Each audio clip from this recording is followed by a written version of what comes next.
Hello everyone, I welcome everybody for this board moderation lecture of physics for 12th standard students, all right, those who are going to appear for the examination this year, that is in 2022.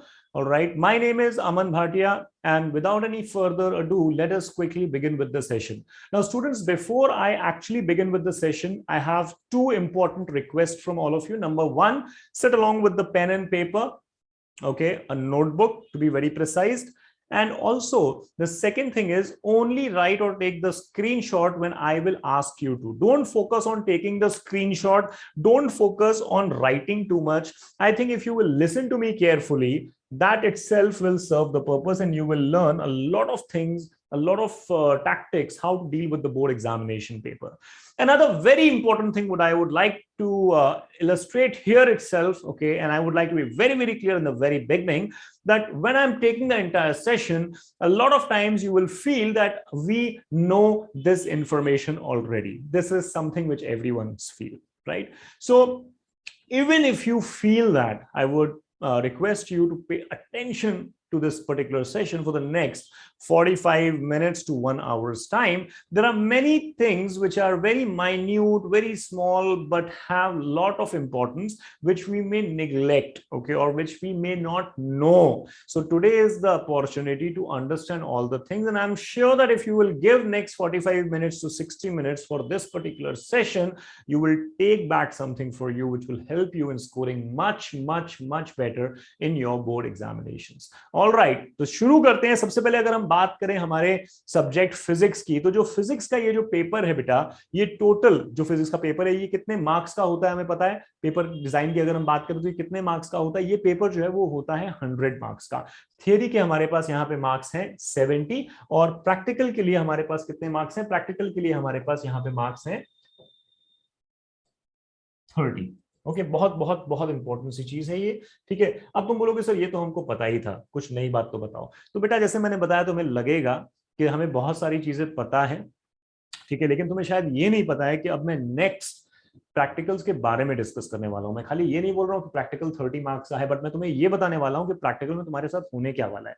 तो चलो जल्दी से देखते हैं कि practical में क्या होता है, ठीक है। जब हम प्रैक्टिकल की बात करते हैं बच्चों, प्रैक्टिकल जैसे मैंने बताया 30 मार्क्स का है, ठीक है, और ये कितने टाइम का रहता है, 3 आवर्स का रहता है। कितने टाइम के लिए रहता है, 3 आवर्स के लिए रहता है बच्चों, ठीक है।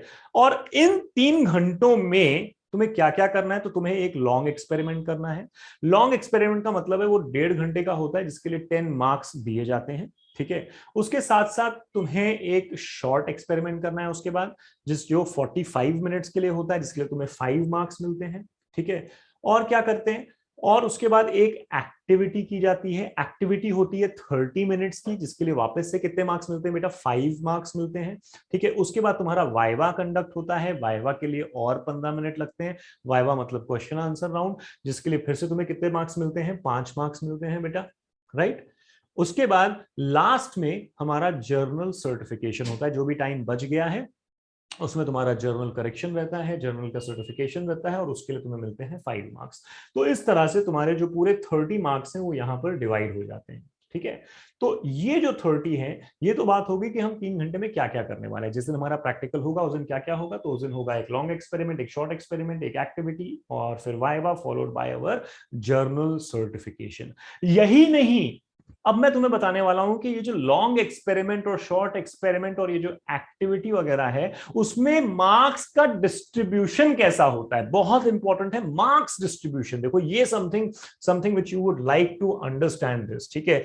और ये चीज जो अब मैं बताने जा रहा हूं बेटा, ये तुमको लिखना बहुत जरूरी है, ठीक है। अब ये जो है वो तुम बाद में लिखोगे, जब मैं बताऊंगा तब लिखना। पहले सुनो, जो तुम्हारा लॉन्ग एक्सपेरिमेंट बेटा, लॉन्ग एक्सपेरिमेंट कितने मार्क्स का, मैंने बोला 10 मार्क्स का है, ठीक है। कितनी देर के लिए है, 1 आवर एंड 30 मिनट्स के लिए है, 1 आवर एंड 30 मिनट्स। अब इसमें जो डायग्राम हम बनाते हैं, डायग्राम के लिए अलॉटेड मार्क्स इज 1 मार्क्स।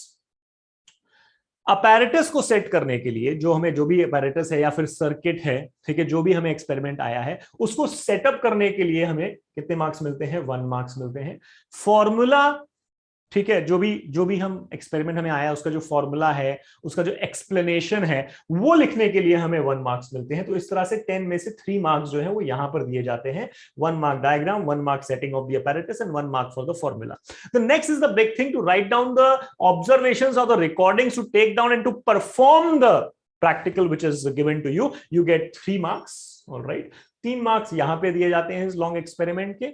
उसके बाद जो भी आपका ग्राफ है या कैलकुलेशन है, डिपेंड करता है आपको कौन सा एक्सपेरिमेंट आया है आपके प्रैक्टिकल के लिए, उसके लिए ठीक है, जो भी ग्राफ है या कैलकुलेशन है, ठीक है, वो ग्राफ प्रॉपरली बना के और उसका कैलकुलेशन प्रॉपरली करने के वापस हमें कितने मार्क्स मिलते हैं? 2 मार्क्स मिलते हैं। ठीक है, तो ये देख लो, ये एक बहुत ही क्रूशियल फेज है 3+2 का। ठीक है, मतलब 5 मार्क्स यहीं पे हमको मिलते हैं। और लास्ट में हमें बेटा क्या लिखना पड़ता है? हर चीज का कंक्लूजन लिखना पड़ता है। क्या लिखना पड़ता है बेटा? कंक्लूजन लिखना पड़ता है। तो जो भी तुम्हारा एक्सपेरिमेंट है उसका कंक्लूजन क्या है, उसका रिजल्ट क्या है, उसको लिखने के लिए तुम्हें बाद में वापस से 2 मार्क्स दिए जाते हैं। ठीक है, तो इस तरह से तुम्हारे 10 मार्क्स डिवाइड होते हैं। ध्यान से तुम देखो, इसको कॉपी करो फटाफट, या तो फिर स्क्रीन को पॉज करके फटाफट से एक स्क्रीनशॉट ले लो बेटा। जो तुम्हें पसंद है तुम वो कर सकते हो, पॉज कर लो या तो लिख लो या तो स्क्रीनशॉट ले लो। आई होप तुम लोगों ने पॉज करके वो डिटेल्स लिख ली है। अब इसी तरह से अगर हम एक शॉर्ट एक्सपेरिमेंट की बात करें, शॉर्ट एक्सपेरिमेंट में क्या होता है, टाइम आधा हो जाता है। मतलब अब हमें 45 मिनट्स मिलेंगे और टाइम के साथ साथ मार्क्स भी आधे हो गए। 10 की जगह पर कितने मिल रहे हैं? 5 मार्क्स मिल रहे हैं। इसका मतलब ये नहीं इंपॉर्टेंट नहीं है, ये भी इंपॉर्टेंट ही है बच्चों। ठीक है, अब इसमें क्या होता है, इसमें देखो क्या होता है, जो डायग्राम हमको बनाना है, डायग्राम बनाने के लिए हमको कितने मार्क्स अलॉट किए गए हैं? 1 मार्क। ठीक है, रिकॉर्डिंग और ऑब्जर्वेशन, डायरेक्टली हम कहां जाते हैं? रिकॉर्डिंग और ऑब्जर्वेशन में। रिकॉर्डिंग और ऑब्जर्वेशन के लिए हमको कितना मिलता है? 2 मार्क्स मिलते हैं। ठीक है, ग्राफ और कैलकुलेशन के लिए हमको फिर से 1 मार्क मिलता है। ठीक है, और रिजल्ट विद प्रॉपर कंक्लूजन करने के लिए हमें 1 मार्क और मिलता है। ठीक है, तो इस तरह से तुम्हारे 5 मार्क्स यहां पे डिवाइड होते हैं। डायग्राम के लिए 1 मार्क, रिकॉर्डिंग के लिए 2, ग्राफ के लिए फिर 1, और रिजल्ट सही से लिखने के लिए, कंक्लूजन वगैरह के सब साथ लिखने के लिए 1 मार्क्स और मिलता है बच्चों। ठीक है, इसको भी तुम फटाफट पॉज करके या तो लिख लो या तो फिर स्क्रीनशॉट ले लो। अरे नहीं, मेरा नहीं, स्क्रीन को पॉज करके उसका स्क्रीनशॉट या तो फिर उसको लिख लो। ठीक है, तो आई होप तुमने वो भी कर लिया है। आगे बढ़ते हैं। इसके बाद हमारे पास क्या आती है? एक्टिविटी आती है बच्चों। ये जो एक्टिविटी है, ठीक है, ये 5 मार्क्स की है और ये 30 मिनट्स की एक्टिविटी होती है। कितनी देर की रहती है? 30 मिनट्स के लिए ये एक्टिविटी की जाती है। ये जो एक्टिविटी है, इसके ये 5 मार्क्स कैसे डिवाइड होते हैं वो देखते हैं। सबसे पहले रिकॉर्डिंग और ऑब्जर्वेशन। ठीक है, रिकॉर्डिंग और ऑब्जर्वेशन के लिए हमको दिए जाते हैं स्ट्रेट अवे 3 मार्क्स। ठीक है, उसके बाद राइटअप ऑफ द एक्टिविटी के लिए 1 मार्क्स। ठीक है, और फाइनली रिजल्ट ठीक से लिखने के लिए, रिजल्ट को ठीक से लिखने के लिए हमें दिए जाते हैं 1 मार्क। तो 3 + 1 + 1 दैट इज योर 5 मार्क्स। ठीक है, तो इस तरह से एक्टिविटी में जो तुम्हें आधा घंटा दिया जाएगा, ठीक है, उसमें इस तरह से ये मार्क डिस्ट्रीब्यूशन रहता है। आई होप तुम्हें ये बात क्लियर हुई। इसको भी पॉज करके इसका स्क्रीनशॉट लो या तो फिर इसको एक पेपर पेन पे लिखो या नोटबुक पे लिखो, जैसे तुम्हें ठीक लगे वैसे करो, बट ये बहुत इंपॉर्टेंट है। तो आई होप तुम्हें समझ में आया कि लॉन्ग एक्सपेरिमेंट होता है, शॉर्ट एक्सपेरिमेंट होता है, एक्टिविटी होती है। एक्टिविटी के बाद क्या होने वाला है ये भी तुम्हें पता है, वाइवा होने वाला है। वाइवा के बाद जर्नल सर्टिफिकेशन होने वाला है। बट अब तुम्हें ये भी पता है कि लॉन्ग एक्सपेरिमेंट के मार्क्स डिस्ट्रीब्यूशन कैसे होते हैं, शॉर्ट एक्सपेरिमेंट के मार्क्स डिस्ट्रीब्यूशन कैसे होते हैं, एक्टिविटी में मार्क्स किस तरह से डिवाइड किए जाते हैं। ये सारी जानकारी तुम्हें अब अच्छे से पता है। And I hope you will be able to perform your practical with more confidence, because you know what are you going to earn with what you will do, right. तो बच्चों नेक्स्ट चीज पे आते हैं। नेक्स्ट चीज हमारा है viva. Viva 5 marks का है, 15 मिनट के लिए वो वाइवा होता है जिसमें क्वेश्चन आंसर राउंड होता है। ठीक है, अब अगर मैं वाइवा की बात करूं तो वाइवा किस पर बेस्ड होगा? तो वाइवा सिर्फ उस एक्सपेरिमेंट पे बेस्ड नहीं होगा जो तुमको उस दिन मिला है। Please note that Viva will be based on all the experiments or the activities which you have completed in the entire academic year. ठीक है, तो जो हमने एक्सपेरिमेंट्स और एक्टिविटीज परफॉर्म की है उन पर बेस्ड होगा। डेफिनेटली जो हमने परफॉर्म नहीं की है या जो ओमिटेड है उसके ऊपर नहीं पूछा जाएगा। तो ऑफ कोर्स उसके बारे में सोचना भी नहीं है, उसके बारे में बात करके भी कोई मतलब नहीं है बच्चों। ठीक है, तो आई होप तुम्हें ये समझ में आ गया कि प्रैक्टिकल जो है, ठीक है, उसमें 30 आउट ऑफ 30 कैसे लेना है। ठीक है, इन जनरल, ठीक है, हमें ये पता होना बहुत जरूरी है कि 30 आउट ऑफ 30 हमें कैसे मिलेगा। तो आई होप तुम्हें अब ये पूरा का पूरा प्रैक्टिकल का जो स्केलेटन है वो तुम्हें समझ में आ गया है। And I am sure that you will perform your practical with utmost confidence. ठीक है, एक्सटर्नल प्रैक्टिकल एग्जामिनर इस बार नहीं आने वाला है, ठीक है। तो of course confidence should be double. Now moving ahead, next thing is what, practical तो हो गए, ठीक है, 30 मार्क्स के। अब नेक्स्ट चीज आती है बेटा हमारा पेपर, जो थ्योरी का एग्जाम हमारा होने वाला है, वो थ्योरी के एग्जाम का पेपर का डिजाइन क्या होगा, ठीक है। तो जैसे मैंने पहले बताया, ये कितने मार्क्स का रहेगा, 100 मार्क्स के में से 70 मार्क्स का जो थ्योरी रहता है, ठीक है। अब ये जो 70 मार्क्स के लिए है, वो तुम्हें यहाँ पे मिलता है, कितना टाइम है, 3 आवर्स मिलते हैं बेटा। 3 आवर्स मिलते हैं, तुमको पेपर पढ़ना भी है, तुमको पेपर समझना भी है, तुमको पेपर लिखना भी है, तुमको पेपर क्रॉस चेक भी करना है, तुमको पेपर बांधना भी है, तुमको पेपर सबमिट करना है, और ये सब सब सब तुम्हें करना है सिर्फ 3 घंटे में। 70 मार्क्स पेपर, 3 आवर्स का टाइम है। अब ये जो पेपर है तुम्हारा, पेपर जो है वो 4 सेक्शंस में डिवाइड होता है। Your entire question paper is divided into 4 sections, you can say section A, B, C and D. इसमें से जो सेक्शन ए है बेटा, सेक्शन ए जो है वो 18 मार्क्स का रहता है। इसमें क्या क्या आता है, इसमें आता है बच्चों तुम्हारा एमसीक्यू और very short answer type questions, ठीक है। एमसीक्यू आते हैं और very short answer type questions आते हैं, ठीक है। सेक्शन बी जो है वो शॉर्ट आंसर टाइप क्वेश्चंस हैं, लेकिन ये शॉर्ट आंसर टाइप 1, मतलब ये 2-2 मार्क के क्वेश्चन रहते हैं, ठीक है। जो पूरा सेक्शन है वो 16 मार्क्स का रहता है। उसके बाद आता है सेक्शन सी, जिसमें शॉर्ट आंसर टाइप 2, मतलब 3-3 मार्क के एक क्वेश्चन आते हैं। नाम उसका शॉर्ट आंसर ही है, शॉर्ट आंसर टाइप 2, ठीक है, जिसमें 3-3 मार्क के क्वेश्चंस रहते हैं। और फाइनली जो लास्ट सेक्शन है, डी सेक्शन जो है, वो 12 मार्क्स का रहता है, जिसमें तुम्हें लॉन्ग आंसर क्वेश्चंस आते हैं, लॉन्ग आंसर वाले, ठीक है। तो इस तरह से तुम्हारा पेपर डिवाइड होता है। आई एम श्योर तुम्हें ये फॉर्मेट भी पता होगा, तुम लोगों ने प्रीलिम एग्जाम दे दिया है। हमारे यहाँ पे काफी सारे प्रीलिम पेपर्स हो चुके हैं, कॉलेज में भी बहुत बच्चों के एग्जाम्स हो चुके हैं। तो this is how the board paper looks like, okay, which is going to be for 70 marks. This is your mark distribution, ठीक है। अभी अगर हम आगे की बात करें, ठीक है, और आगे की बात करें, तो अब ये जो section A, B, C, D है, उसमें तुमसे क्या एक्सपेक्ट किया जाता है। सेक्शन ए में बेटा क्या है, एमसीक्यू है और very short answer type questions हैं, very short answer type questions हैं। मतलब यहां पर तुम्हारा जो फर्स्ट क्वेश्चन आएगा, बेसिकली सेक्शन ए में 2 सब क्वेश्चन होते हैं। बहुत बहुत इंपॉर्टेंट बात है, ये ध्यान रखना है, ठीक है। 2 क्वेश्चन, तो यहां पर जो बहुत इंपॉर्टेंट है वो बात ये समझना है कि जो 10 मार्क्स है, यहाँ पे जो 10 एमसीक्यूज है बेटा, ठीक है, ये जो 10 एमसीक्यूज है ना, इसमें तुम्हारे 4 एमसीक्यूज जो हैं वो पेपर 1 के रहते हैं, ठीक है।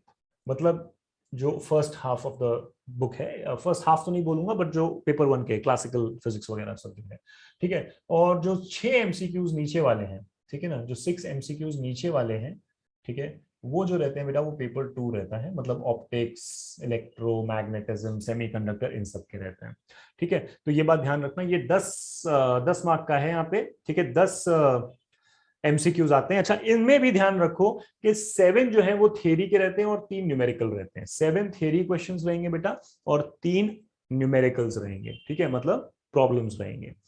फिर उसके बाद क्या आता है बेटा, उसके बाद आता है तुम्हारा very short. Very short question number 2 है, इसमें 8 सब क्वेश्चंस होते हैं, हाँ 8 सब क्वेश्चंस होते हैं, और इसमें 6 थियरी के रहते हैं, 2 न्यूमेरिकल रहते हैं, ठीक है। बहुत ज्यादा इंपॉर्टेंट है हमारे लिए समझना कि ये दोनों क्वेश्चंस में, इन दोनों में, मतलब सेक्शन ए के जो दोनों क्वेश्चंस हैं, जिसमें टोटल कितने क्वेश्चंस है बेटा, 1 to 10 एंड 1 to 8, मतलब 18 मार्क्स के लिए 18 क्वेश्चंस हैं। Each question contains 1 mark. सब के सब क्वेश्चंस जो हैं वो कंपलसरी हैं, सबके सब क्वेश्चंस जो हैं वो कंपलसरी है। यहाँ पे हमें कोई भी चॉइस नहीं मिलती है। एक बहुत बड़ा सेक्शन है ये हमारे पेपर का, बहुत ही स्कोरिंग सा सेक्शन है, क्योंकि वेरी शॉर्ट आंसर टाइप और एमसीक्यू टाइप में बहुत ही इजीली हम मार्क्स स्कोर कर सकते हैं। या तो हम करेंगे या तो हम नहीं करेंगे, इसमें ग्रे एरिया जो है वो नहीं होता है। ठीक लिखेंगे तो करेंगे, ठीक है, ठीक ऑप्शन सिलेक्ट करेंगे तो होगा, ठीक है। अब यहां पर बच्चों एक बहुत इंपॉर्टेंट सी बात है कि जब हम सेक्शन बी की बात करते हैं, जो शॉर्ट आंसर टाइप क्वेश्चन है, शॉर्ट आंसर टाइप क्वेश्चन कितने हैं बेटा, 16 मार्क के हैं, ठीक है। यहाँ पे होता क्या है, question number 3 to question number 14, ठीक है। 3 to 14 का मतलब क्या है, यहाँ पे 8 क्वेश्चंस हैं जो हमें करने हैं, ठीक है। 8 क्वेश्चंस जो हमें करने हैं, कितने मार्क्स के लिए, 16, क्योंकि 16 मार्क्स है, 2 मार्क्स एक क्वेश्चन का है। लेकिन 3 to 14 अगर हम देखेंगे तो वो 12 क्वेश्चंस रहते हैं। तो out of 12 any 8 questions are to be attempted, which is like quite a good choice, ठीक है ना। इसमें होता क्या है, इसमें 7 थियरी होते हैं और 5 न्यूमेरिकल रहते हैं। तुम्हारे मन के ऊपर है, तुम्हें थियरी के ज्यादा करने हैं, मिक्स करने हैं, या न्यूमेरिकल ज्यादा अटेम्प्ट करने हैं, ठीक है। You have to answer any 8 out of 12, ठीक है। Each question will contain 2 marks, तो very very important. Section C जो है शॉर्ट आंसर टाइप 2, उसमें 24 मार्क्स है और हर क्वेश्चन जो है वो 3 मार्क्स का रहता है।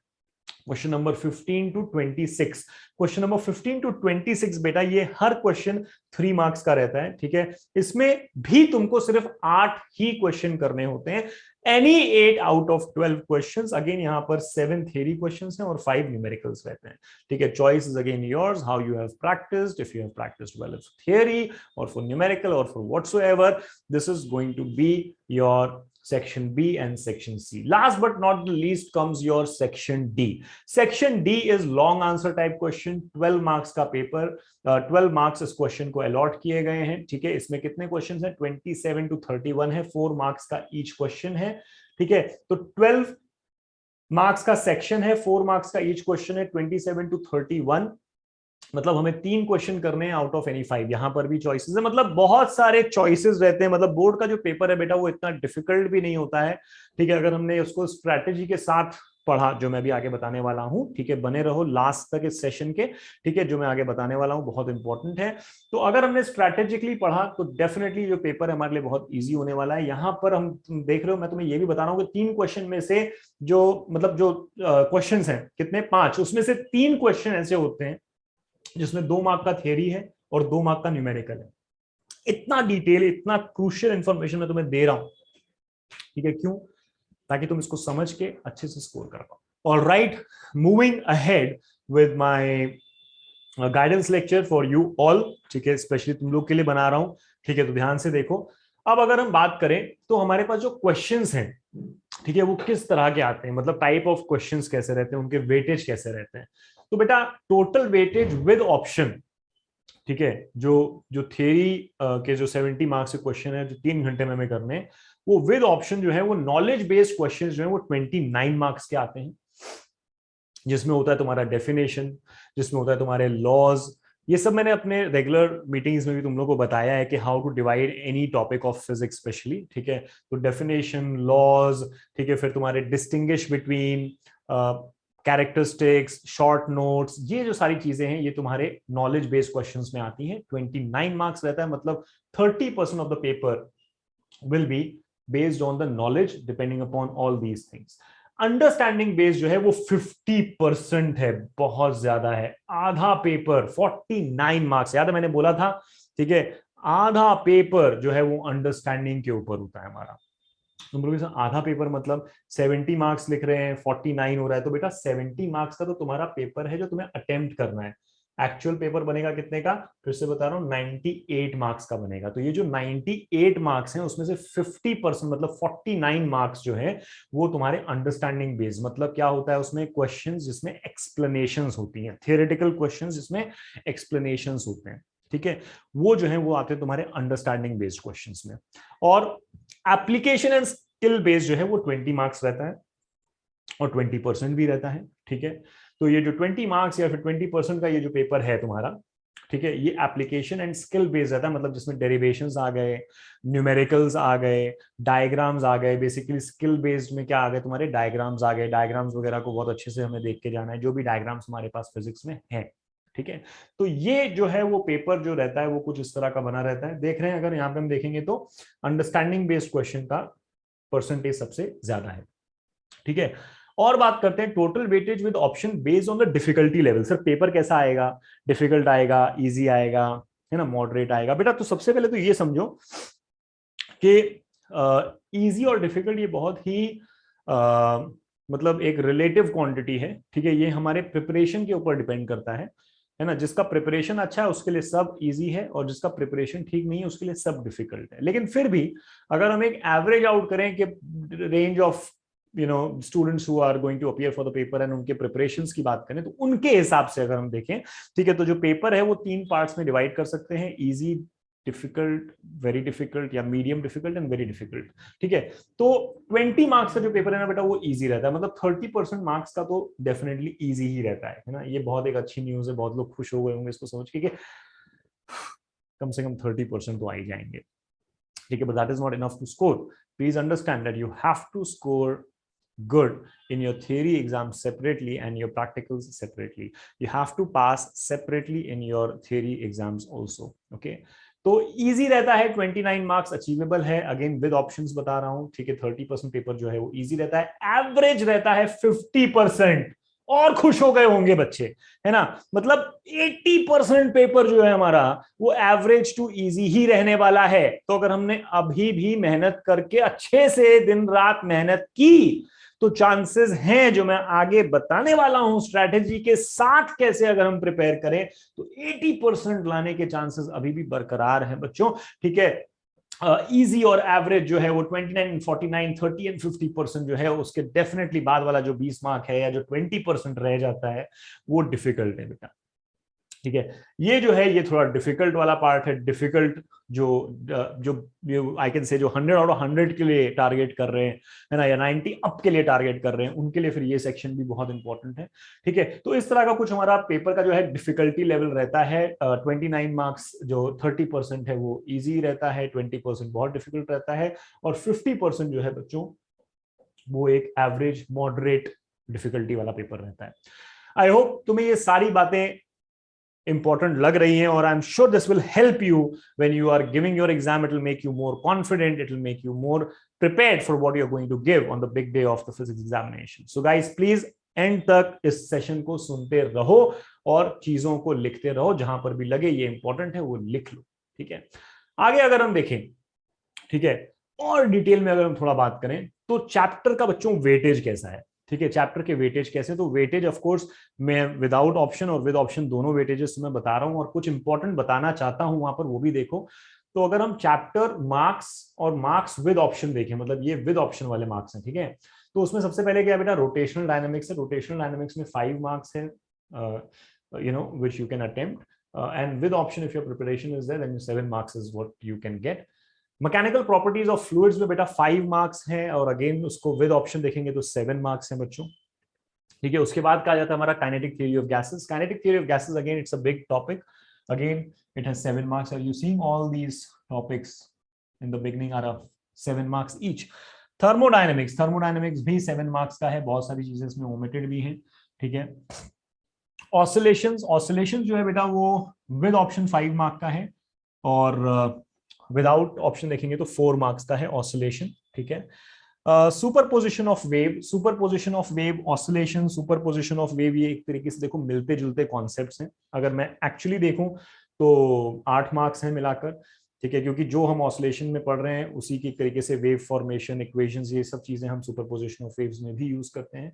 तो 6 and 5 11 मार्क्स विद ऑप्शन है, बट इंडिविजुअली भी अगर मैं देखूं तो ये देखो पहले जो 4 टॉपिक हैं वो 7 मार्क्स ईच है। वेव ऑप्टिक्स बहुत इंपॉर्टेंट, फिर से देखो 7 मार्क्स का है ये विद ऑप्शन, और 5 मार्क्स है विदाउट ऑप्शन। ठीक है, तो 7 मार्क्स यहां पर भी हमको मिल सकते हैं अगर हमारा वेव ऑप्टिक्स अच्छे से प्रिपेयर है तो। इलेक्ट्रोस्टैटिक्स 6 मार्क्स के लिए जो है वो विद ऑप्शन आएगा, 6 मार्क्स के लिए। बच्चों ध्यान दो, 1 2 3 4 5 ये 5 टॉपिक ही 7 मार्क्स ईच के हैं। ठीक है, कितने टॉपिक्स हैं यहाँ पे, 1 2 3 4 5, 5 चैप्टर्स में ही हमको कितने 7 मार्क्स के लिए है। तो 7 into 5 कितना होता है बेटा, 7 into 5 कितना होता है, समझ में आ रहा है? उतना मार्क्स तो मुझे यहीं पर मिल गया। Are you getting it? 35 मतलब 35 का मतलब 70 मार्क्स के पेपर में 50%, 50% तो बेटा 1 2 3 4 5 टॉपिक पढ़ लो, 50% मार्क्स मिल गए।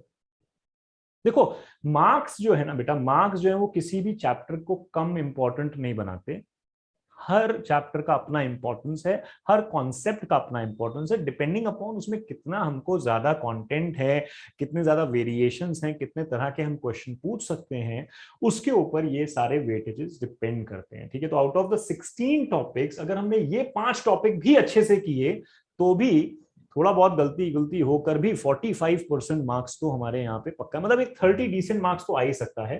ठीक है, तो और अगर हम सब हमने अच्छा किया, प्रैक्टिकल में 30 मिल गया, मतलब फर्स्ट डिवीजन तो तुम्हारी खाली ये 5 टॉपिक पढ़ के भी आ सकती है। Are you getting it? But this is not all, this is not the right way. I am not saying to target only this, try for 100% which is also possible, try for 90% which is also possible. I'm just trying to make it a little easy, I'm just trying to make it a little relaxed by saying that it is not too late. Please go through in the order of priority. ठीक है, देखो 5, 10, 15, 20, 25 marks तो definitely definitely कहीं नहीं जाते हैं 5 topic पढ़ के भी। ठीक है, बट 7 मार्क्स भी हैं विद ऑप्शन। अच्छा, और देखते हैं और क्या है बेटा। करंट इलेक्ट्रिसिटी है, करंट इलेक्ट्रिसिटी कितने मार्क्स का है? 6 मार्क्स का है। ठीक है, विद आउट ऑप्शन 4 मार्क्स का है। Magnetic field due to current कितने मार्क्स का है? अगेन 5 मार्क्स का है। ठीक है, इलेक्ट्रोमैग्नेटिक इंडक्शन और एसी, देखो ये दोनों अगेन जो है वो टॉपिक दोनों, मतलब जिसने ईएमआई अच्छे से पढ़ा है एसी सर्किट हो जाता है उसी के साथ। तो मैं तो इसको एक ही टॉपिक कंसिडर करता हूं, तो मतलब एक 9 मार्क्स तो डेफिनेटली, और यहाँ पे देखेंगे तो ऑलमोस्ट 13 मार्क्स तुमको मिल रहे हैं। ठीक है, बहुत ज्यादा है। ठीक है, और ये अपने आप में भी ये 7 मार्क्स यहाँ पे तुमको मिल रहे हैं। उसके बाद तुम्हारा dual nature of radiation and matter है 5 मार्क्स का। स्ट्रक्चर ऑफ एटम है 6 मार्क्स का। ठीक है, जिसमें बहुत सारा डिफिकल्ट चीजें ओमिटेड है इस साल के लिए। और लास्ट टॉपिक जो है तुम्हारा सेमीकंडक्टर है, जो 5 मार्क्स का है। तो यहाँ पर भी हम देखेंगे तो एक टॉपिक जो है वो 5 मार्क्स का है, मतलब 6 टॉपिक ऐसे हैं जो 7 मार्क्स के हैं, है ना। 6 topics are there which is of 7 marks, मतलब 6 टॉपिक पढ़कर हमको 42 मार्क्स मिल सकते हैं। गलती वलती करने के बाद भी कम से कम एक 35 मार्क्स तो हम सिक्योर अपने कर ही सकते हैं, और बहुत गलती करेंगे तो भी 30 मार्क्स तो हम सिक्योर कर ही सकते हैं। मतलब एकदम गई गुजरी हालत में भी अगर हम बात करेंगे तो बेटा प्रैक्टिकल में अगर हमको 30 मिल जाता है, और ये 7 टॉपिक या ये जो 6 टॉपिक हैं ये भी हम अच्छे से कर लेते हैं, ये नहीं भी किया हमने, अगर एसी सर्किट नहीं भी किया है, 6 टॉपिक भी अच्छे से कर लेते हैं, तो भी गलत होने के बाद भी, कुछ ना आने के बाद भी 30 मार्क्स अगर यहां मिल जाते हैं तो बेटा हमको 60 ऑफ 100 मिल जाता है। मतलब आप फर्स्ट डिवीजन तो फिजिक्स में ला ही सकते हो। बस बच्चे बोलते हैं सर फिजिक्स जो है वो डिफिकल्ट है, अगर स्ट्रैटेजिकली पढ़ा जाए तो नहीं। ठीक है, I hope this is clear to you. ठीक है, ये सबने स्क्रीनशॉट ले लो इसका, नहीं लिया होगा तो। ठीक है, बहुत इंपॉर्टेंट है ये सारी कैलकुलेशंस हमारे माइंड में होना, बहुत ज्यादा इंपॉर्टेंट है, बहुत ज्यादा मायने रखता है इन सब कैलकुलेशंस का। तो जब प्रिपेयर करो तो बेटा ये जो वेटेज है, जैसे मैंने बताया ना, पहले वो टॉपिक्स करो जो ज्यादा बड़े हैं, जिनके ज्यादा मार्क्स हैं, पहले वो पढ़ो। तुम छोटे छोटे टॉपिक्स, ठीक है, छोटे छोटे टॉपिक्स के लिए तुम ज्यादा दिन दे दोगे, फिर तुम्हें लगेगा अरे बड़े बड़े टॉपिक्स छूट गए। तो पहले बड़े टॉपिक्स प्रिपेयर करो बेटा। ठीक है, उसके बाद तुम धीरे से छोटे वाले टॉपिक्स के ऊपर भी जा सकते हो। ठीक है, I hope this makes sense to you. Let us move ahead. ये सारे हो गए तुम्हारे weightage. Again please understand, to get 100% you must study all the chapters, but in the order of priority. Okay, in the order of priority. ठीक है, okay, और बात करते हैं। और अगर हम बात करें तो हमारे पास क्या है, पेपर का प्रेजेंटेशन बहुत इंपॉर्टेंट चीज है ना। पेपर को हम प्रेजेंट कैसे करें, पढ़ तो लिया है बट अभी बोर्ड का पेपर लिखना कैसे है। ठीक है, तो उसके बारे में कुछ कुछ चीजें हैं जो हमें ध्यान में रखनी चाहिए। क्या है वो चीजें, वो देखते हैं। देखो उसमें से सबसे पहले जो एमसीक्यू कैसे प्रेजेंट करते हैं। एमसीक्यू को प्रेजेंट करने का ना एक फाइन तरीका है। ठीक है, एकदम एक बेस रूल मान लो, एक तरीका मान लो, जो भी तुम बोल दो इसको। ठीक है, एक तरीका है जिससे हमें एमसीक्यू को लिखना है। ठीक है, अब सबसे पहली चीज जो हमको माइंड में रखनी है वो ये है कि हमें पूरा पूरा क्वेश्चन लिखना ही नहीं है। ठीक है, we don't have to write the full question, please don't waste time. ठीक है, कई बच्चे पूरा पूरा क्वेश्चन लिखते हैं आंसर शीट में, बिल्कुल मत लिखना, it is quite irritating and annoying for the paper character also. ठीक है, तो पूरा पेपर जो है वो हमको पूरा क्वेश्चन वहां पे कभी भी नहीं लिखना है। ठीक है, कैसे लिखना है, for any MCQ you have to first write the main question which is number only, then you have to write the sub question number. ठीक है, and then you have to write the correct alternative, which is the option A, B, C, D, and last it has to be followed by the respective statement or the answer depending upon what kind of question it is. ठीक है, then you have to accordingly answer that thing. So I hope this is completely clear to all of you. अगर इसको हम ध्यान से देखने की कोशिश करें तो कुछ इस तरह से रहेगा। तुमने देखो ये पहले आंसर लिखा, आंसर में हमने पहले मेन क्वेश्चन नंबर लिखा, फिर ये हमने सब क्वेश्चन नंबर लिखा, फिर ये हमारा ऑल्टरनेटिव है, और उस ऑल्टरनेटिव का आंसर क्या है बेटा, सपोज इस क्वेश्चन का जो भी एमसीक्यू पूछा गया होगा XYZ, उसका ऑप्शन था सी, एंगुलर मोमेंटम। तो इस तरह से इसके बाद हम यहाँ पे सेकंड क्वेश्चन लिखेंगे, उसका ऑप्शन लिखेंगे, उसका एक्सप्लेनेशन लिखेंगे, इसकी इसी तरह से इसको हम पूरा फॉलो करेंगे, ठीक है, सीक्वेंस में फॉलो करेंगे, ठीक है। उसके बाद तुम्हारे जो नेक्स्ट आते हैं थियरी क्वेश्चंस आते हैं। थियरी क्वेश्चंस की जब हम बात करते हैं तो थियरी क्वेश्चंस में क्या क्या, अगेन क्वेश्चन को नहीं लिखना है, you don't have to write, no need of writing the full question, full question कभी भी नहीं लिखना है, ठीक है। Ensure that you write the answers as per the sequence, ठीक है। जैसे मैंने यहाँ पे बोला फर्स्ट सेकेंड, उसके बाद यहाँ पे क्या आएगा थर्ड, ठीक है। तो एक के बाद एक, ठीक है, तो सीक्वेंस में पेपर को सॉल्व करना है। अगर तुम्हें लगे कि कोई क्वेश्चन हमें आता है लेकिन श्योर नहीं है, थोड़ा याद नहीं आ रहा है यार, तो 1 मार्क का क्वेश्चन है, अकॉर्डिंगली थोड़ी सी जगह छोड़ दो, 2 मार्क का क्वेश्चन अकॉर्डिंगली थोड़ी सी जगह छोड़ दो, things like that, but don't disturb the sequence, ठीक है। It has to go in the sequence. Read the questions thoroughly when you talk about the sequence, ठीक है। After reading the questions, complete all the sub questions in the sequence, ठीक है। So don't mess around with the sub questions also. Ensure that you attempt the new question on the new page. So don't be conjuse, ठीक है। Save paper, save tree is good, but while you're writing your board examination, please understand that suppose if your a question gets over and you have 2, 3, 4 lines left, please leave that space and go to the next page, write the fresh answer, the new answer in the new page, okay। Now maintain a good handwriting and neatness throughout the paper। कई बच्चों का ना first 2, 3 page बहुत अच्छा है और फिर पूरा कचरा है, वैसे मत करो। देखो तुम्हारा जो बोर्ड का करेक्टर है ना, वो तुम्हें जानता ही नहीं है, तुम क्या हो, कौन हो, कहां से हो, उसे कुछ नहीं पता, ठीक है। इनफैक्ट टू बी ऑनेस्ट, वो तुम्हारा नाम भी नहीं जानता है, तुम उसके लिए सिर्फ एक नंबर हो। तो जो तुम्हारा प्रेजेंटेशन है बेटा, ठीक है ना, वो तुम्हारा फर्स्ट अपीयरेंस है, जो बहुत बहुत मायने रखता है, ठीक है। तो तुम्हारा पेपर प्रेजेंटेशन ही है, वो नहीं जानता तुमने साल भर कितनी मस्ती की है, वो नहीं जानता तुमने कितनी बार लेक्चर बंक किए। बंक का मतलब चलो अब तो ऑनलाइन ही था तुम लोग के लिए, बट उसमें भी कई बार हम नहीं बैठ रहे थे, ठीक है। उसको कुछ नहीं पता तुम्हारे बारे में, ठीक है, उसको कुछ भी नहीं पता तुम्हारे बारे में, उसको सिर्फ ये पता है कि बस ये पेपर है, ये नंबर है बच्चे का और उसका क्या प्रेजेंटेशन है। तो बहुत बहुत अच्छे से उस पेपर को नीट एंड क्लीन तरीके से, अच्छी हैंडराइटिंग के साथ, मेरी हैंडराइटिंग पे मत जाओ बेटा, मैं टीचर हूँ, ठीक है। आपको अपना पेपर बहुत अच्छे से लिखना है, ठीक है, एकदम ब्यूटीफुल तरीके से लिखना है, ठीक है। आगे और बात करते हैं, और क्या क्वेश्चंस आते हैं। देखो जैसे डिस्टिंग्विश बिटवीन के क्वेश्चंस हैं, कैरेक्टरिस्टिक लिखने के क्वेश्चंस हैं। तो इन क्वेश्चंस में क्या करना है, कभी भी अगर डिफरेंस पूछा जाएगा, डिस्टिंग्विश पूछा जाएगा, तो 2 चीजों के बीच में ही पूछा जाएगा, ठीक है। तो ये जो क्वेश्चन है, ठीक है, ये आते हैं तुम्हारे इस तरह से कि तुम्हें 2 पॉइंट्स तो लिखने ही पड़ेंगे, ठीक है। 2 पॉइंट्स कम से कम लिखने पड़ते हैं हर डिफरेंस के लिए, 2 पॉइंट्स एक क्वांटिटी के, 2 पॉइंट्स दूसरी क्वांटिटी के। इस तरह से आधे आधे मार्क्स मिलते हैं हर पॉइंट के लिए तुमको, ठीक है। 4 पॉइंट ही लिखे ना, 2 एक के और 2 दूसरे के, ठीक है। तो 2 पॉइंट्स एक क्वांटिटी के, दूसरे 2 पॉइंट्स दूसरे क्वांटिटी के। कैरेक्टरिस्टिक आ गया तो कम से कम 4 पॉइंट लिखने हैं, लॉजिक वही है, half marks you get for each point. Characteristic आएगा तो किसी एक ही चीज का पूछा जाएगा, है ना। कैरेक्टरिस्टिक आएगा तो किसी एक ही चीज का पूछा जाएगा, जैसे मान लो लाइट में, है ना, मैंने तुमको पूछा कि what is the difference between interference and diffraction, तो you have to write 2 points of interference, 2 points of diffraction. That in interference all the bright bands have same intensity, in case of diffraction the intensity of the bright band decreases as we go away from the principal maxima. Another point what you can write, in interference the dark bands are completely dark, in case of diffraction the dark bands are not completely dark। तो ऐसे 2 points हमने दोनों को लिखे। लेकिन यही अगर मैंने तुमसे कैरेक्टरिस्टिक पूछा, write the characteristic of interference, then of course वो जो 2 पॉइंट है वो तो तुम लिख ही सकते हो, बट उसके साथ तुम्हें 2 पॉइंट और लिखने पड़ेंगे। Are you getting it? तो वहां पे तुम्हें और क्या लिखने पड़ेंगे, तुम्हें कोई भी और 2 पॉइंट्स तुम्हें लिखने पड़ेंगे। जैसे the bright band is also called as the point of maxima, and if the intensities of the 2 sources are I and I respectively, then the maxima has the intensity of 4I. As the dark band is completely dark, the intensity is 0, ठीक है। In interference the fringe width does not depend upon the number of fringe। ये सारे characteristics हमने पढ़े हुए हैं interference के बारे में, ठीक है। In interference we need 2 coherent sources, ठीक है। ये सब में से मतलब कोई भी, इतने सारे जो पॉइंट्स है, मैं तो पूरा लेक्चर वापस ले सकता हूँ, लेकिन बेटा तुम्हें कितने पॉइंट लिखने, कम से कम तुम्हें 4 पॉइंट वहां पर लिखना जरूरी है। आई होप तुम्हें समझ में आ रहा है, ठीक है।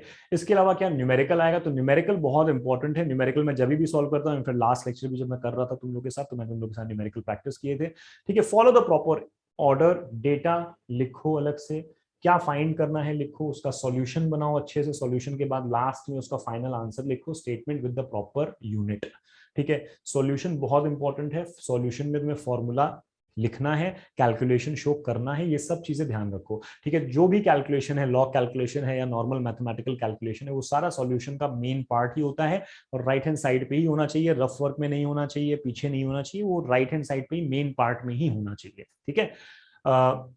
जितने भी डेटा हैं, फाइनल आंसर हैं, उन सब का यूनिट देख लेना कि अप्रोप्रिएट है, करेक्ट है, ये बहुत ज्यादा इंपॉर्टेंट है, उसके मार्क्स मिलते हैं, ठीक है।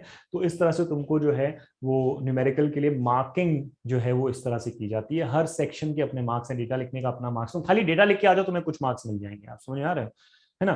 तुम उसको प्रॉपरली डेटा और टू फाइंड लिख के आओ, तुम्हें कुछ मार्क्स मिल जाएंगे, सॉल्यूशन के साथ लिख के आओ, स्टेटमेंट भूल गए तो कुछ मार्क्स कट भी हो जाएंगे, तो स्टेटमेंट भूलना मत, मेन बात ये है, ठीक है। कुछ ना समझ में आए तो कम से कम डेटा तो लिख के आ ही जाना, आर यू गेटिंग इट, ठीक है। इस तरह से कुछ रहता है, ठीक है। डिस्टिंग्विश रहेगा, न्यूमेरिकल रहेगा, प्रेजेंटेशन देखो इस तरह की है, एकदम अच्छे से होनी चाहिए सब चीजें। डायग्राम्स की अगर हम बात करें तो डायग्राम्स जो हैं, डायग्राम्स सिर्फ और सिर्फ पेंसिल से बनाने हैं, बहुत इंपॉर्टेंट है। कई लोग पेन से बना देते हैं, इतने भावुक होते हैं, पेन से ही लिख रहे हैं तो पेन से ही बना देंगे सब, ठीक है। तो पेन से नहीं बनाने हैं, ठीक है, पेंसिल से ही बनाने हैं जितने भी डायग्राम्स रहेंगे। All the diagrams must be with the proper labelling, बहुत इंपॉर्टेंट है, जहां पर भी हमें लेबलिंग करनी है वो बहुत ज्यादा इंपॉर्टेंट रहती है, कोई भी सब्जेक्ट हो, डायग्राम्स की जो लेबलिंग है, ठीक है, वो बहुत बहुत बहुत इंपॉर्टेंट रहती है बच्चों, ठीक है। While drawing the circuit please mark the direction of the current properly. बहुत सारे बच्चे सर्किट डायग्राम अच्छे से बना देते हैं, करंट का डायरेक्शन या तो बनाते नहीं है या तो उल्टा सीधा कुछ भी बना देते हैं, वो ध्यान रखना है थोड़ा, ठीक है। रे डायग्राम्स बनाओगे तो अगर डायरेक्शन ऑफ लाइट नहीं शो करी तो वो मतलब ही नहीं बनता उसका कुछ, ठीक है। तो ये सारी चीजें तुम्हें दिमाग में रखनी है when it comes to the diagram. I hope the paper presentation is getting clear to you. I have tried to cover as much as possible for me in this session which will help you in writing the board paper more effectively and score the best in physics.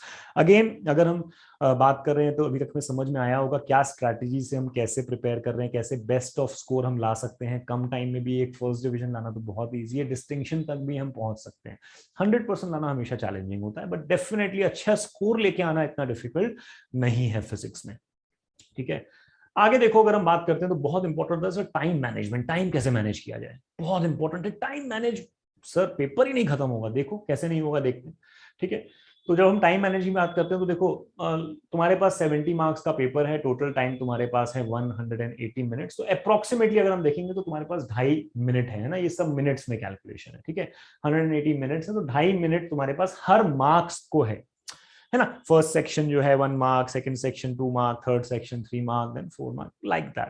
तो 2.5 marks के लिए तुम्हारा 2.5 minute तुम्हें मिलता है 1 mark के लिए, ठीक है।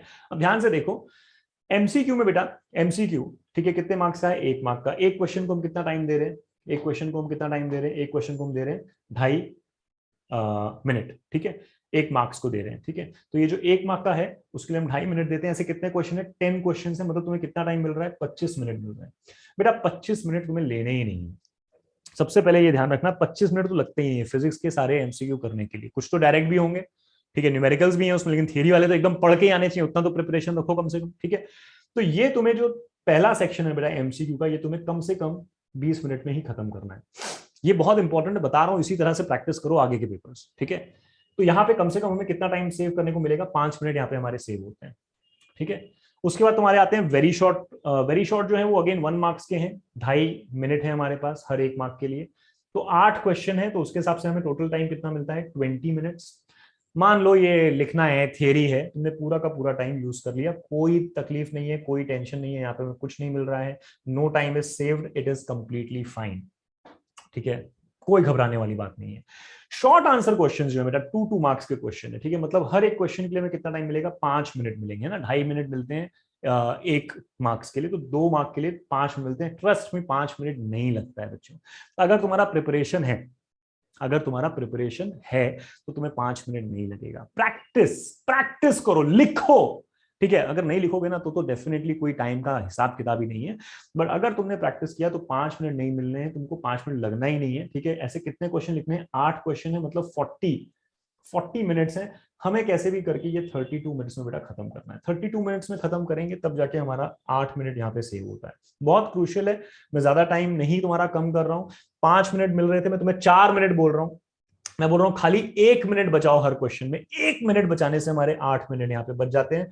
बहुत इंपॉर्टेंट है ये 8 मिनट, लास्ट में काम आएंगे। इसी तरह से जो तुम्हारे 3-3 मार्क के क्वेश्चन है, तुम्हें 7.5 मिनट मिलते हैं एक क्वेश्चन के लिए। 8 क्वेश्चन तुम्हें अटेम्प्ट करने हैं, 60 मिनट्स हैं। पूरा का पूरा 1 घंटा है इस सेक्शन में तुम्हारे पास। ठीक है, जो हमें कैसे भी करके 48 मिनट्स का टारगेट रखना है। 48 मिनट्स में हमें ये खत्म करना है। मतलब 7.5 मिनट हमें कितना टाइम लेना है बेटा, 6 मिनट्स। 4 मिनट्स में लेना है 2 मार्क्स के क्वेश्चन के लिए, 6 मिनट्स में तुम्हें 3 मार्क्स का क्वेश्चन लिखना है। No matter what, practice it. होता है, टाइम करो, प्रूवन चीज है। ठीक है, यहां पर फिर से हमारे पास कुछ 12 मिनट बचते हैं अगर तुम स्ट्रैटेजिकली कर पाए। ठीक है, तो इस तरह से देखेंगे तो देखो ये टोटल टाइम कितना हुआ बच्चों अभी तक, 175। लॉन्ग आंसर कितना है बेटा, लॉन्ग आंसर के लिए तुम्हें 10 मिनट मिल रहे हैं। 3 क्वेश्चन है, 30 मिनट्स है। तुम पूरा का पूरा 30 मिनट्स यूज करो, कोई प्रॉब्लम नहीं। लॉन्ग आंसर है, लॉन्ग आंसर को तुम पूरा टाइम दो, उसमें कोई हमें प्रॉब्लम नहीं है। पूरा टाइम दीजिए अपना, यहाँ पे 0 है, कोई फर्क नहीं पड़ता, कोई फर्क नहीं पड़ता, यहाँ पे 0 है। ठीक है, इस तरह से देखोगे तो भी 175 मिनट्स होते हैं। 180 मिनट्स का पेपर है, मतलब ये 25 मिनट्स और 5 मिनट जो हमने यहाँ पे लिए ही नहीं है। तो हमारे पास कितने टोटल मिनट सेव्ड है बेटा, टोटल 30 मिनट्स हम सेव कर सकते हैं। तो तुम्हें जो है 30 मिनट्स अपने सेव करने। ठीक है, और ये जो 30 मिनट्स है ये तुमको यूटिलाइज बाद में करने हैं। ठीक है, ये 30 मिनट्स अगर तुम सेव कर पाओगे, ठीक है, तो ही हम ज्यादा कॉन्फिडेंट होकर अपना पेपर कर पाएंगे, पेपर को हम दोबारा से अच्छे से देख पाएंगे। Are you getting the time management of the paper, this is your target. ठीक है, अब किसी को यहाँ पे टाइम नहीं मिलेगा, किसी को वहां पे नहीं मिलेगा, किसी को पूरे 30 मिनट्स नहीं सेव करने को मिलेंगे, क्योंकि इसमें से कुछ टाइम तुम्हारा जाएगा रीडिंग द पेपर में।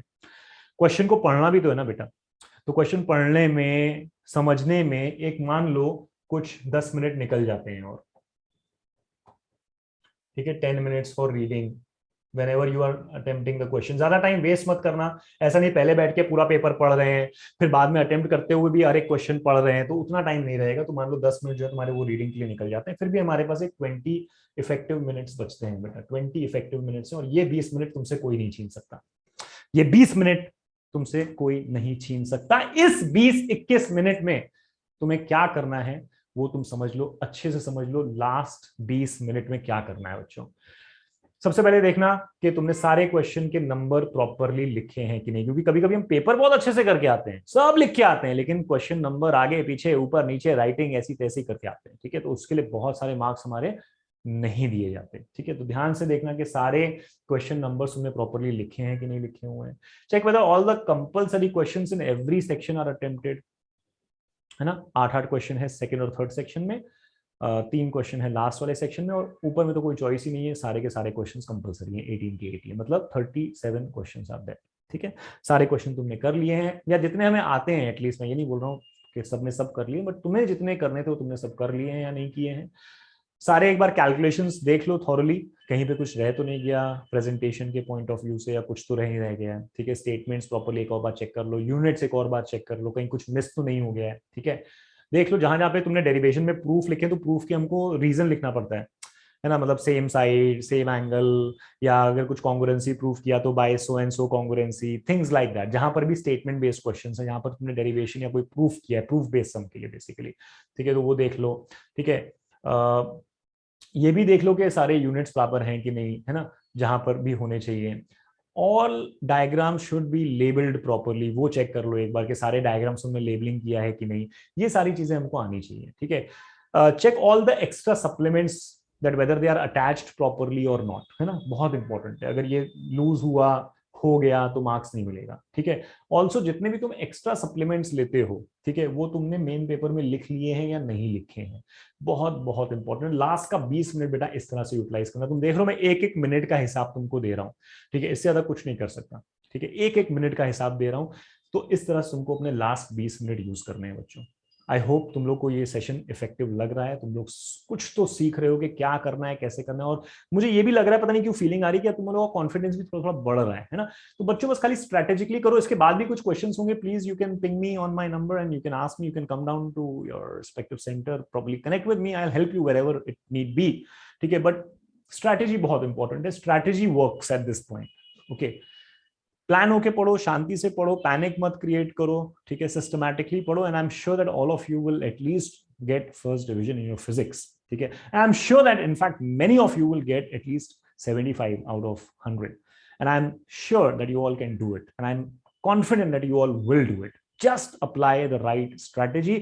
Stay calm, don't panic, stay calm. I'm sure that it will happen. Just read. If not reading helps, write, write whatever time you have, keep on writing. All right, तो बहुत ज्यादा important है। चलो अब last अगर हम एक section की बात करें, ठीक है ना, तो इंपॉर्टेंट कॉन्सेप्ट्स क्या है, ये मैं चैप्टर वाइज तुम लोग को फटाफट बता रहा हूँ, लास्ट का पार्ट है, देख लो हर चैप्टर में क्या क्या इंपॉर्टेंट है, हर चैप्टर का तुम स्क्रीनशॉट ले सकते हो। ठीक है, पहला चैप्टर कौन सा है बेटा, रोटेशनल डायनामिक्स है। रोटेशनल डायनामिक्स में क्या क्या इंपॉर्टेंट है, banking of roads. Banking of roads मतलब खाली वो इंट्रो पढ़ के छोड़ मत देना, पूरा का पूरा है ना, जितना भी बैंकिंग ऑफ रोड्स का आर्टिकल है पूरा का पूरा इंपॉर्टेंट है। Vertical circular motion, VCM, theorem of parallel and perpendicular axis theorem, ठीक है, numerical based on the torque, applications of parallel and perpendicular axis theorem, conservation of angular momentum बहुत ज्यादा इंपॉर्टेंट है अगेन। ठीक है, ये सारी चीजें बहुत ज्यादा इंपॉर्टेंट है रोटेशनल मोशन के लिए। स्क्रीनशॉट्स लेते जाना, मैं ज्यादा टाइम यहाँ पे वेस्ट नहीं करूंगा तुम लोगों का। Mechanical properties of fluids, mechanical properties of fluids में ये सारी चीजें इंपॉर्टेंट है। Definition of surface tension, surface energy, range of molecular attraction, sphere of influence, molecular theory of surface tension, angle of contact का डेफिनेशन, उसके characteristic, उसके different cases, कब angle जो है वो ऑब्ट्यूज होगा, कब जो एंगल है वो एक्यूट होगा, things like that. Laplace's law of spherical membrane है ना, 2T/R 4T/R, ये सब हमने किया हुआ है। Expression for the capillary rise है ना, H का फॉर्मूला जो है वो 2T cos theta upon rho g r, उसका proof, Newton's law, Stokes law, terminal velocity, numerical based on the surface tension and surface energy, बहुत इंपॉर्टेंट है, numerical based on surface tension and surface energy. ठीक है, बहुत ज्यादा important है। ठीक है, थर्ड टॉपिक जो है वो हमारा वो है kinetic theory of gases and radiation. Again इसमें जो प्रेशर का एक इक्वेशन है, ठीक है ना, वो बहुत ज्यादा इंपॉर्टेंट है। ठीक है, बहुत लेंदी सा है ना, बहुत ज्यादा लेंदी है लेकिन बहुत इंपॉर्टेंट भी है, बहुत इजी सा है, ठीक है, लेकिन बहुत ज्यादा लेंदी है। Interpretation of temperature in kinetic theory, Mayer's relation, CP/CV, gamma के वैल्यूज अलग अलग गैसेस के लिए, mono atomic, di atomic, rigid, non rigid, है ना, पॉली एटॉमिक, ये सब हमने डिस्कस भी किया है during your lectures, right. Ferri's black body, spectral distribution of black body radiation, Wein's law of displacement, Stephen's law of heat radiation, है ना, किरचॉफ का जो है वो थियोरेटिकल प्रूफ, ये सब हमने डिस्कस किया हुआ, ये सब बहुत इंपॉर्टेंट है। ठीक है, numerical based on the CRMS and Stephen's law, मैंने बताया भी था जब मैं ये टॉपिक करा रहा था कि KTOG का जो पार्ट है उसमें CRMS के ऊपर बहुत क्वेश्चंस पूछे जाते हैं और रेडिएशन में से स्टीफेंस लॉ के ऊपर भर भर के क्वेश्चन पूछे जाते हैं, तो ये बहुत इंपॉर्टेंट है इस पर्टिकुलर चैप्टर के लिए। ठीक है, और अगर हम बात करें थर्मोडायनेमिक्स में, अगर हम चले जाएं थर्मोडायनेमिक्स में, 0th law, first law of thermodynamics बहुत इंपॉर्टेंट है। ठीक है, जितने भी अलग अलग थर्मोडायनेमिक प्रोसेसेस हमने पढ़े हैं, isochoric, baric, isothermal, adiabatic, right, उनके PV डायग्राम्स जो हैं, है ना, आइसोमर, आइसोबार, ठीक है, आइसोथर्म, ये सब जो हमने पढ़ा हुआ है, ठीक है, उनके एक्सप्रेशन ऑफ वर्क डन, ठीक है, ये सब चीजें बहुत इंपॉर्टेंट है। Numerical based on the first law of thermodynamics, और जो अलग अलग प्रोसेसेस मैंने यहाँ पे लिखे हैं वर्क डन के जो न्यूमेरिकल्स हैं वो बहुत इंपॉर्टेंट है हमारे लिए यहाँ पे। ठीक है, उसके अलावा अगर हम नेक्स्ट टॉपिक पे जाएं, ऑसिलेशंस में जाएं, तो ऑसिलेशंस में क्या, expression of acceleration, velocity and displacement in simple harmonic motion, energy in SHM, simple pendulum, laws of simple pendulum and seconds pendulum, ठीक है, बहुत इंपॉर्टेंट है।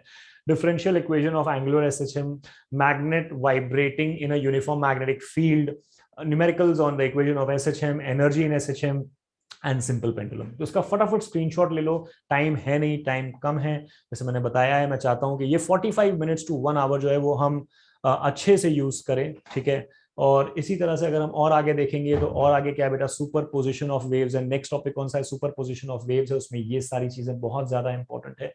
ठीक है, मतलब equation of stationary wave and condition for nodes and anti nodes, both properties of stationary wave, vibration of air column for both open pipe, closed pipe, ये सब cases हमने पढ़े हुए हैं। ठीक है, vibrations produce in a stretch string, laws of vibrating string, ठीक है, analytical method to determine the beat frequency, numericals on the equation of stationary wave, ये सारी चीजें हमने पढ़ी हैं, laws of string, open pipe, closed pipe, ये सारे न्यूमेरिकल्स बहुत इंपॉर्टेंट है। Another thing which is very very crucial in the next topic, which is wave optics. Again ये topic मैंने तुम लोग को पढ़ाया हुआ है, ठीक है. Huygens principle, construction of plane and spherical wave front, reflection of light, refraction तो omitted है वैसे भी, तो reflection of light जो है वो important है. Expression of the fringe width, जिसको हम एनालिटिकल ट्रीटमेंट भी बोलते हैं, ठीक है, जिसमें हम फ्रिंज विड्थ देखते हैं, डिस्टेंस ऑफ ब्राइट बैंड देखते हैं, डिस्टेंस ऑफ डार्क बैंड देखते हैं, ये सारी चीजें हमने डिस्कस की हैं. Conditions, how to get the steady interference pattern, what are the condition of constructive and destructive interference, एक एक चीज हमने डिटेल में डिस्कस किया. आई एम श्योर दैट मैंने किसी भी चीज को छोड़ा नहीं है, ठीक है, जो जो इंपॉर्टेंट है और जो जो आता है, ठीक है. फ्रॉनहोफर डिफ्रैक्शन, उसके न्यूमेरिकल्स, ठीक है, numericals based on Young's double slit experiment and biprism experiment, ठीक है, ये सब इंपॉर्टेंट है वेव ऑप्टिक्स में अगेन, ठीक है. और अगर हम आगे बात करें, ठीक है, तो इलेक्ट्रोस्टैटिक्स में क्या इंपॉर्टेंट है, तो ये सारी चीजें आपके इलेक्ट्रोस्टैटिक्स में बहुत इंपॉर्टेंट है. Electric potential, potential energy, electric potential due to an electrical dipole, principle of capacitor, capacitance of a parallel plate capacitor without or with the dielectric medium between the plates, expression for energy stored in a capacitor, numericals based on capacitors. ये सारी की सारी चीजें, I'm sure that you are taking a moment to pause it down and to take the screenshot here, very very important. Moving ahead, if I say what is the next topic is current electricity. Current electricity में ये सारी चीजें बहुत important हैं. Kirchhoff law का statement, principle of potentiometer, उसके uses, conversion of MCG into an ammeter and voltmeter, meter bridge, Kelvin's method and numerical based on the meter bridge, potentiometer, conversion of MCG into ammeter and voltmeter, right? फिर से मैं बोल रहा हूं, इसका screenshot लो, papers को weightage के हिसाब से, इंपॉर्टेंट के हिसाब से प्रिपरेशन चालू करो. Are you all getting it? Okay, moving ahead, what is the next topic? Alright, next is magnetic field due to electric current. इसमें ये सारी चीजें बहुत इंपॉर्टेंट है. Magnetic force on a wire carrying current, moving coil galvanometer, Biot-Savart's law, expression for force per unit length between the two parallel wires, magnetic field due to current in a circular arc of a wire, Ampere's law, magnetic field of a solenoid and a toroid, numerical based on the applications of Biot-Savart's law and Ampere's law. Next thing comes is the magnetic materials. Again ये सब important है, छोटा topic है, प्यारा topic है, इसमें ये सारी चीजें बहुत ज्यादा इंपॉर्टेंट है ना. ये सारी चीजें हमको आनी चाहिए. आई एम श्योर दैट ये सारी चीजों में पढ़ाई गई हैं अच्छे से, राइट. जो भी डाउट्स वगैरह होंगे, feel free to ask, don't worry about it, we are there with you till the end moment, right. Okay, next topic is your electromagnetic induction. When you talk about electromagnetic induction, ये बहुत सारी चीजें यहाँ पर है, इसका please screenshot लो. ये बहुत इंपॉर्टेंट टॉपिक है. EMI is one of the most important topics. Again, I'll repeat myself, very very important. All right. फिर AC circuits में ये सारी चीजें में आना बहुत जरूरी है, ठीक है. I hope you're taking a screenshot here again. All right. Numericals बहुत इंपॉर्टेंट है, ठीक है. Then we have dual nature of radiation and matter. Dual nature में observations on the experiments of photoelectric effect, Einstein's photoelectric equation बहुत important है. Explanation on observation of the photoelectric effect, ठीक है. And the de Broglie hypothesis, numericals based on the photoelectric effect and the de Broglie's wavelength. Matter waves भी बोलते हैं इसको, right? हमने ये सब पढ़ा हुआ है. Okay. Then it comes the topic structure of atom. Again, जब ये टॉपिक मैंने पढ़ाया था तो मैंने बताया था तुम लोगों को कि इसमें से जो जो कॉम्प्लिकेटेड पार्ट था रेडियो एक्टिविटी का, वो तो वैसे भी नहीं है, ठीक है. तो ये सारी चीजें इंपॉर्टेंट है. देखो, बोर्स के पोस्टुलेट्स हमने डिस्कस किए थे, एक्सप्रेशन ऑफ रेडियस हमने डिस्कस किया था, एनर्जी ऑफ द इलेक्ट्रॉन्स हमने डिस्कस किया था, बहुत सारी और क्वांटिटीज हमने डिस्कस की थी और उनका रिलेशन डिस्कस किया था with the principal quantum number. तो वो सारा टेबल जो मैंने बनवाया था वो बहुत इंपॉर्टेंट है, वो याद रखो, ठीक है. वो तुम्हें आगे जाके एंट्रेंस में बहुत हेल्प करने वाला है. बट बहरहाल बोर्ड्स की यहाँ पे बात करें तो energy level diagram, radio active decay law, ठीक है, जिसमें हमें लॉग विद बेस ई का कन्वर्जन भी आता है छोटा सा. खाली यही पार्ट है बस जो रेडियो एक्टिविटी में से है, बट रेडियो एक्टिविटी कंप्लीटली बाहर है, आउट ऑफ ओमिटेड है, मतलब, ठीक है. Numerical based on the energy of electrons and the radio active decay law बहुत ज्यादा इंपॉर्टेंट हो जाता है, क्योंकि ज्यादा कुछ है नहीं इस टॉपिक में, बहुत सारी चीजें ओमिट कर दी गई हैं, ठीक है. Last but not the least, the last topic is semiconductors, and semiconductors में ये कुछ चीजें हैं जो हमें आनी चाहिए, ठीक है.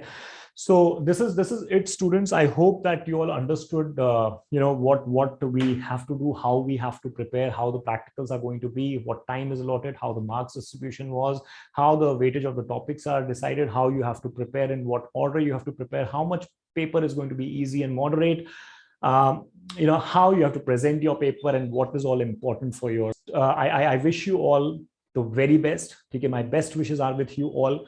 And again, I will repeat myself, I'm very approachable. Please do meet me if need be. Please do ask me if there are any doubts in anything in this particular session. Also, please be in touch with your staff, admin staff. Okay, they will help you if you have any doubts. They will let you connect with the teachers and things like that. I want you all to study to your best, score to your best, and I hope that you all come out with flying colors. Okay, and once again, I'm hoping and praying the best for everybody every day. All right, just keep working hard, don't panic. Okay, just strategically prepare yourself. And again, I'm telling you, we all are wishing the best for you. All right, and I'll see you guys soon in the classroom. Thank you everybody.